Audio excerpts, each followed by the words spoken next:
ವೇದಿಕೆ ಮೇಲೆ ಹಾಸನರಾಗಿರ್ತಕ್ಕಂಥ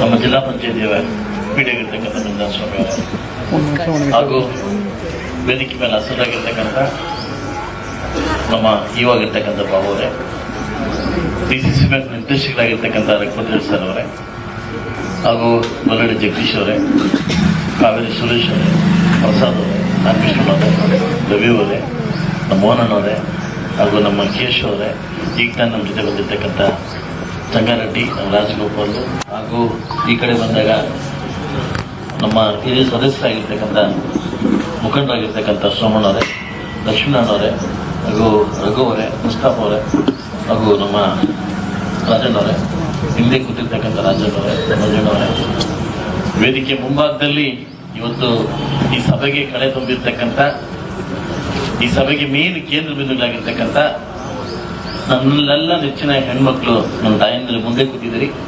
ನಿಮಗೆ ವಿಶೇಷವಾಗಿ ಶಾಸಕರ ಕಡೆಯಿಂದ ಒಂದು ಕೃತಜ್ಞತೆಗಳನ್ನ ಹಾಗೂ ಥ್ಯಾಂಕ್ಸ್ ಅನ್ನು ಹೇಳಲಿಕ್ಕೆ ಬಯಸ್ತೀನಿ. ಯಾಕೆ ಇವೆರಡೂ ಹೇಳ್ತಾ ಇದ್ದೀನಿ ಅಂತಂದ್ರೆ, ನಾನು ಲಾಸ್ಟ್ ಮೀಟಿಂಗ್ ಗಲಾಟೆ ಮಾಡಿ ಆದಷ್ಟು ಬೇಗ ಯಾಕೆ ಆಗ್ಲಿ ಅನ್ನೋದು ನನ್ನ ಆಸೆ ಇತ್ತು. ಅಷ್ಟು ಸರ್ವೇಶ್ ಇದ್ದಾಗೆ ನಾನು ಇದನ್ನ ಮುಂದುವರಿಸಿದೆ. ಆ ಸಂದರ್ಭದಲ್ಲಿ ನನಗೆ ಯಾರು ಕೊಡ್ಬೇಕಂತ ಬಂದಾಗ ಬರೀ 2-3 ಹೆಸರು, ತುಂಬಾ ಹೆಸರು ಇರಲಿಲ್ಲ.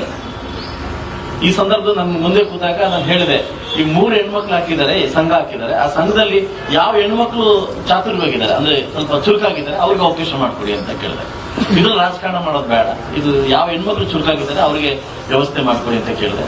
ಸೊ ನಾನು ಯಾಕಂತಂದ್ರೆ ಈ ವಿಚಾರದಲ್ಲಿ ನಾನು ಯಾವತ್ತೂ ಇಂಟರ್ಫಿಯರ್ ಆಗಲ್ಲ, ಯಾಕಂದ್ರೆ ತಪ್ಪೋದು. ಆದ್ರೆ ಅವ್ರು ಕೊಡ್ಬೇಕು ಇವ್ರು ಕೊಡ್ಬೇಕು ಅಂತ ರಾಜಕೀಯ ಮಾಡ್ಬೇಕು. ನನ್ನ ವಿಚಾರದಲ್ಲಿ ಇವತ್ತು ಹೆಣ್ಮಕ್ಳ ವಿಚಾರದಲ್ಲಿ ನಾನು ಆ ಥರ ಮಾಡಲ್ಲ. ಯಾಕಂದ್ರೆ ನೀವು ಅಬ್ಸರ್ವ್ ಮಾಡಿರ್ಬೋದು, ನಾನು ಬಂದ 8 ವರ್ಷಗಳಿದ್ದಕ್ಕೂ ನಾನು ಮುಂದೆ ಯಾವ ಹೆಣ್ಮಕ್ಳು ಬಂದ್ರು ಕೂಡ ಅಕ್ಕ ಅಂತ ಕರಿತೀನಿ.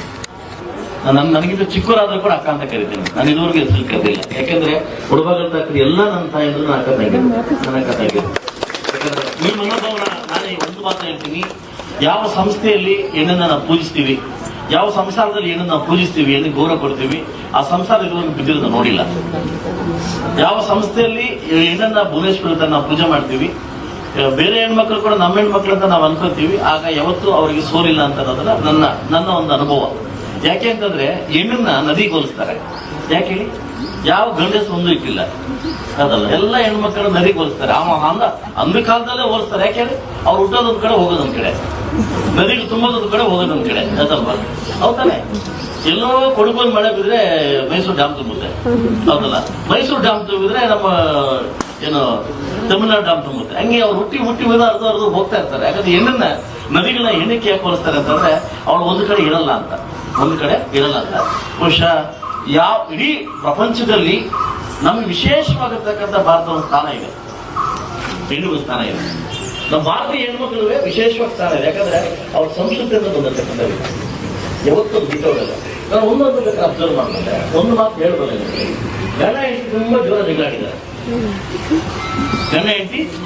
ಜಗಳಾಡಿದ್ದಾರೆ. ಆಯ್ತಲ್ವಾ? ಆ ಜಗಳ ಆಡಿದಾಗ 8 ದಿವಸ ಮಾತಾಡಿರಲ್ಲ. ಯಾವ್ದೋ ಒಂದು ನಿಮ್ಗೆ ಬೇಕಾದ ಸಂಬಂಧದ ಇನ್ವಿಟೇಷನ್ ಕಟ್ಕೊಂಡ್ ಬರ್ತಾರೆ.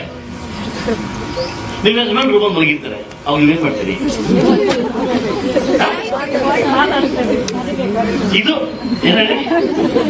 ಇದು ನಮ್ಮಲ್ಲಿರ್ತಕ್ಕಂಥ ಗುಣ, ಆಯ್ತಲ್ವಾ? ಇಲ್ಲ ಜಗಳ ಆಡಿದ್ದೀವಿ ಹೋಗಿರೋದು ಕಳಿಸ್ತೀವ? ಇಲ್ಲ ತಾನೆ. 8 ದಿವಸ ಒಬ್ರಿಗೊಬ್ರು ನೋಡ್ಕೊಂಡಿದ್ದೀವಿ, ಅದು ನಮ್ಮಲ್ಲಿರ್ತಕ್ಕಂಥ ಸ್ವಭಾವ, ನಮ್ಮ ಹೆಣ್ಮಕ್ಳು ಇರ್ತಕ್ಕಂಥ ಒಂದು ಸ್ವಭಾವ. ಸೊ ಅದಕ್ಕೆ ನಾನು ಅವಾಗ ಅವ್ರು ಹೇಳ್ಕೊಡ್ತಾ ಇದ್ದೆ, ಯಾರಿಗೆ ನಾಲ್ಕು ಮಾತಾಡಕ್ಕೆ ಮುಂಚೆ ಮಂಗಳಮ್ಮ ಅಂತ ಹೇಳಿದ್ರು, ನೀ ಮುಂದ್ರ ಮಗಳು ನಿಮ್ಮ ಈ ಮಗುನಾಡು ಬಾಗ ನಿಕ್ಕಿ ಒಬ್ಬ ಚಿಕ್ಕಮ್ಮ ಅನ್ಕೊಂಡು ಮಾಡಿ ಅವ ಚೆನ್ನಾಗಿ ಮಾತಾಡ್ತಾರೆ, ಅದಲ್ವಾ? ಸೊ ಅದರಿಂದ ಹೆಣ್ಮಕ್ಳಿಗೆ ಒಂದು ವಿಶೇಷವಾಗಿ ಗೌರವ ಇದೆ. ಅದರಲ್ಲೂ ಕೂಡ ನನ್ನ ಮುಳುವಾಗಿನ ತಾಯಿದ್ರು ತುಂಬಾ ವಿಶೇಷವಾಗಿರ್ತಕ್ಕಂಥ ತಾಯಿದ್ರು. ಇವರು ಅವ್ರ ಸ್ವಾಭಿಮಾನ ಬಿಟ್ಟು ಯಾವತ್ತು ಬದುಕಲ್ಲ. ಅದು ಅಂತ ಬಂದ ಆ ಮುಳುಬಾಗಿಲು ನನ್ನ ಹೆಸರು ನಾನು ಓದ್ತೀನಿ, ನಮಗೆ ಒಂದು ಮೈ ಜುಳುಕ ಅಂತಾರೆ. ಅಂಥ ವೈಭವ ಇರ್ತಕ್ಕಂಥ ಈ ಮುಳುಬಾಗಿಲಿಗೆ ನನಗೆ ಸಿಕ್ಕಿರೋದು ಅವಕಾಶ ದೇವರು ಕೊಟ್ಟ ವರ ಅಂತ ಹೇಳ್ಬೋದು. ನನಗೆ ದೇವರು ಕೊಟ್ಟ ವರ ಅಂತಾನೆ ಹೇಳ್ಬೋದು. ಈ ಸಂದರ್ಭದಲ್ಲಿ ಅಕ್ಕ ಕೆಪೆ ಏನು ನಾವು ಮಾಡ್ಕೊಂಡಿದೀವಿ, ದಯವಿಟ್ಟು ಉನ್ನತ ಮಟ್ಟಕ್ಕೆ ಹೆಣ್ಮಕ್ಳು ಬೆಳೆಸ್ಬೇಕು ಇದನ್ನ. ಇದು ನಿಮ್ಮ ಕೆಪೆ. ಭಾನುವಾರ ಬೇರೆ ಮಾಡಿದ್ರೆ ನಾನ್ ವೆಜ್ ಹಾಕ್ತೀವಿ ಅಂತ ಹೇಳ್ತಿದ್ದೀವಿ, ಅದಲ್ವಾ? ನಮ್ಮ ಕೆಪೆ ಇದು, ನಮ್ಮೆಲ್ಲರ ಕೆಪೆ.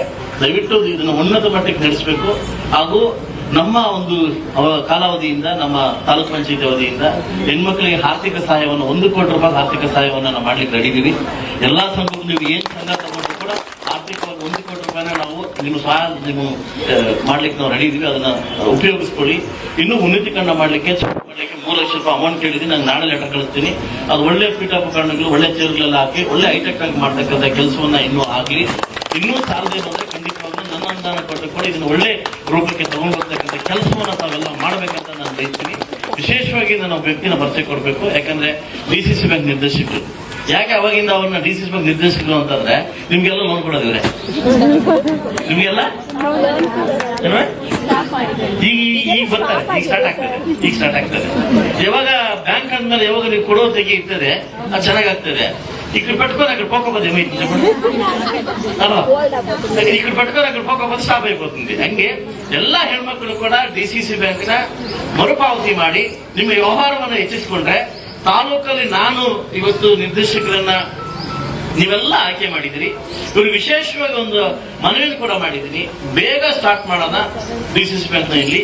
ಆದಷ್ಟು ಬೇಗ ಎಲ್ಲ ಹೆಣ್ಮಕ್ಳು ಕೂಡ ಲೋನ್ ಸಿಗೋ ತರ ಮಾಡೋಣ.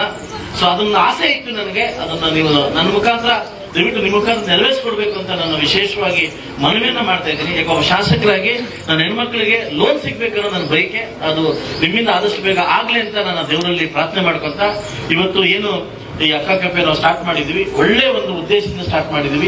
ಸೊ ದಯವಿಟ್ಟು ಕಡಿಮೆ ಬೆಲೆಯಲ್ಲಿ ಏನು ರೈತರು ಹಸ್ಕೊಂಡು ಬರ್ತಾರೆ, ಕಡಿಮೆ ಬೆಲೆಯಲ್ಲಿ ಒಂದು ಒಳ್ಳೆ ಊಟ ಕೊಟ್ಟು ನೀವು ಅದನ್ನ ನೆರವೇರಿಸ್ಕೊಂಡು ಹೋಗ್ತೀರಾ ಅಂತ ನನಗೆ. ಈಗ ನೀವು ಅಬ್ಸರ್ವ್ ಮಾಡಿರ್ಬೋದು, ನಾವು ಬೇರೆ ಕಡೆ ಹೋದಾಗ ನಾವು ಹೆಣ್ಮಕ್ಳು ಇರ್ತಕ್ಕಂಥ ಹೋಟೆಲ್ ಉಟ್ಕೊಂಡು ಹೋಗ್ತೀವಿ. ಯಾಕೆ ಹೇಳಿ? ಅವ್ರ ಕೈ ರುಚಿ ಬೇರೆ, ಅವ್ರ ಕೈ ರುಚಿ ಬೇರೆ. ಈ ಪುಣ್ಯಾತ್ಮ ಹೇಳ್ತೀನಿ, ನಾವು ಟ್ರೈನಿಂಗ್ ಕೊಡ್ತೀವಿ ಅಂತ ಅವಾಗಲೇ ಏನೋ ನಾನು PDO ಹೇಳ್ತೀನಿ, ಅವ್ರು ಟ್ರೈನಿಂಗ್ ಕೊಡ್ತೀನಿ, ಅವರೇಕಾಯಿ ಎಣ್ಣೆ ತೆಗಿತೀನಿ ಅಂತ.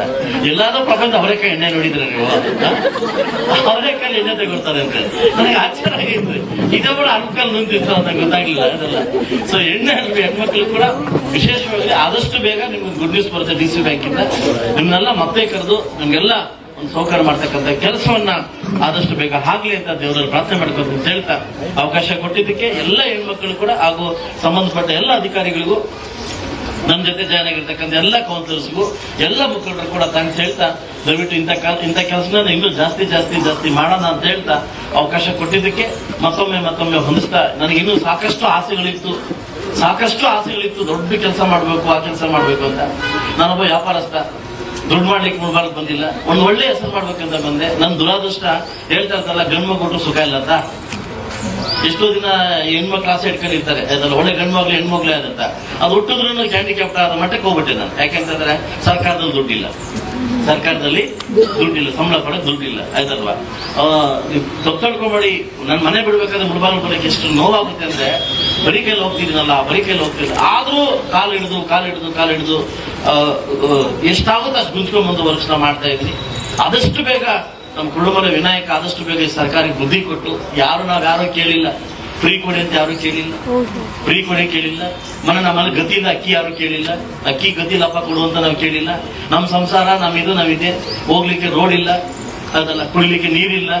ಈ ಬದುಕಲಿಕ್ಕೆ ನಾವೇನ ಕೇಳಿದ್ವಾ ಅವ್ರನ್ನ, ನಮ್ಗೆ ಕೊಡಿ ಅಂತ ಕೇಳಿದ್ವಾ? ಇಷ್ಟು ದಿವಸ ನಮ್ ಗಂಡನ ಕಟ್ಟಿರ್ಲಿಲ್ವಾ? ನಮ್ದೇನೋ ಬಸ್ ಹೋಗೋದಕ್ಕಂತ ಏನು ಫೀಸ್ ಕಟ್ಟಿಲ್ವಾ? ಕರೆಂಟ್ ಬಿಲ್ ನಾವು ಕಟ್ಟಿರ್ಲಿಲ್ವಾ? ಈಗ ತಾನೇ ಹೇಳ್ತಾ ಇದೆ ಕರೆಂಟ್ ಬಿಲ್ ಎಷ್ಟು ಮಾಡಿದ್ದಾರೆ ಅಂತ. ಕಳೆದಕ್ಕೆ ಬರಕ್ಕಿಂತ ಜಾಸ್ತಿ ಇನ್ನೂ ಮಾಡಾಕವ್ರೆ, ಅದಲ್ವಾ? ಇವಾಗ ಏನಾಗ್ತಂದ್ರೆ ಹೆಣ್ಮಕ್ಳು ಬಸ್ ಫ್ರೀ ಅಂತ ಹೇಳ್ತಾವ್ರೆ, ಗಂಡು ಮಕ್ಳು ಜೋಬಿಂದ ಬೀರ್ ಕಿತ್ಕೊಂತವ್ರೆ, ವಿಸ್ಕಿ ಕಿತ್ಕೊಂತಾರೆ, ಅದು ನಮ್ಗೆ ಕೊಡ್ತಾವ್ರೆ ಅಷ್ಟೇ. ಇದು ನಾವು ಕೇಳಿದ್ವಾ? ಬೇರೆ ರೀತಿಯಲ್ಲಿ ಕಿತ್ಕೊಂಡು ಕೊಡ್ತಾರೆ, ಒಂದಕ್ಕೂ ಡಬಲ್ ಮಾಡಿ ಕಿತ್ತಾರೆ. ಬಟ್ ಈ ಸರ್ಕಾರ ಅವ್ರಿಗೂ ಬೇಸತ್ತೋಗ್ಬಿಟ್ಟಿದೆ, ಹೆಂಗೆ ನಾನು ಅವ್ರಿಗೂ ಬೇಸತ್ತೋಗ್ಬಿಟ್ಟಿದೆ. ಸರ್ಕಾರದಲ್ಲಿ ಇರ್ತಕ್ಕಂಥ ಎಲ್ಲ ಶಾಸಕರು ಬೇಸತ್ತು, ಎಲ್ಲ ನನ್ನ ಸ್ನೇಹಿತರು. ಏನಕ್ಕಪ್ಪ ಬೇಕಿತ್ತು? ಯಾಕಂದ್ರೆ ನಮ್ಗೆ ದುಡ್ಡು ಕೊಡ್ತಾ ಇಲ್ಲ, ರೋಡ್ ಮುಸ್ಲಿಕ್ಕೆ ದುಡ್ಡು ಕೊಡ್ತಾ ಇಲ್ಲ, ರೋಡ್ ಹಾಕ್ಲಿಕ್ಕೆ ದುಡ್ಡು ಕೊಡ್ತಾ ಇಲ್ಲ.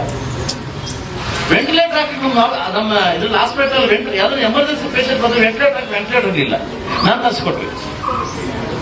ಡಯಾಲಿಸಿಸ್ ಮಾಡ್ಲಿಕ್ಕೆ ಬಡವರು ಡಯಾಲಿಸಿಸ್ ಕ್ಯಾನ್ಸರ್ ಇದಾದ್ರೆ ಡಯಾಲಿಸಿಸ್ ಮಾಡ್ಲಿಕ್ಕೆ ಒಂದು ಮಿಷನ್ ಇಲ್ಲ, 6 ಮಿಷನ್ ತರಿಸ್ಕೊಟ್ಟೆ. ಯಾವ್ದೇ ಕಾರಣಕ್ಕೆ ಇಲ್ಲಿಂದ ಬೇರೆ ಕಡೆ ಹೋಗ್ಬಾರ್ದು ಅಂತ. ಆಂಬುಲೆನ್ಸ್ ಸರ್ವಿಸ್ ಇರ್ಲಿಲ್ಲ, ಅದನ್ನ ವ್ಯವಸ್ಥೆ ಮಾಡಿದ್ವಿ. ಹೆರಿಗೆ ಮಾಡ್ಲಿಕ್ಕೆ ಹಾಸ್ಪಿಟಲ್ ಬೆಡ್ ಇರಲಿಲ್ಲ. 2 ಹಾಸ್ಪಿಟಲ್ ವ್ಯವಸ್ಥಿತವಾಗಿ 56 ಕೋಟಿದಲ್ಲಿ, ಒಂದು ನಂಗ್ಲಿದಲ್ಲಿ, ಇನ್ನೊಂದು ಇಲ್ಲಿ ಮಕ್ಕಳ ಆಸ್ಪತ್ರೆ ಅಂಡು ಗಂಡು ಆಸ್ಪತ್ರೆ, ದೊಡ್ಡ ಮಟ್ಟಕ್ಕೆ ಹಾಸ್ಪಿಟಲ್ ಕಟ್ಸ್ತಾ ಇದ್ದೀನಿ. ಏನಕ್ಕೆ ಇದಾಗಬೇಕು? ಬಡಬಗ್ಗರು ಏನ್ ಕೇಳ್ತಾರೆ? ಮೆಡಿಸಿನ್ ಕೇಳ್ತಾರೆ, ಹಾಸ್ಪಿಟಲ್ ಕೇಳ್ತಾರೆ. ನಾವು ಕರೆಂಟ್ ಕೇಳ್ತೀವಿ, ರೋಡ್ ಕೇಳ್ತೀವಿ, ಆಯ್ತಲ್ವಾ? ಸೊ ಅದರಿಂದ ಆದಷ್ಟು ಬೇಗ ಈ ಸರ್ಕಾರಕ್ಕೆ ನನ್ನ ಮನವಿಯನ್ನು ತರಿಸ್ತೀನಿ. ನಮ್ಮ ನೋವನ್ನು ಅರ್ಥ ಮಾಡ್ಕೊಂಡು ಆದಷ್ಟು ಬೇಗ ಅಭಿವೃದ್ಧಿಗೋಸ್ಕರ ಕೆಲಸ ಮಾಡಿ ಅಂತ ಕೇಳ್ಕೊಂಡು, ನಾನು ನಿಮ್ಮನ್ನು ದೂಷಣೆ ಮಾಡ್ತಾ ಇಲ್ಲ, ಅಭಿವೃದ್ಧಿ ಪಥ ಮಾಡೋಣ, ಅಭಿವೃದ್ಧಿ ಕೆಲಸ ಮಾಡೋಣ ಅಂತ ಹೇಳ್ತಾ ಅವಕಾಶ ಕೊಟ್ಟಿದ್ದಕ್ಕೆ ಎಲ್ರಿಗೂ ಒಂದು ಸಹ ನಾನು ಮಾತು ಮುಗಿಸಿದ್ರೆ ಎಲ್ರಿಗೂ ಒಳ್ಳೆಯದಾಗ್ತದೆ.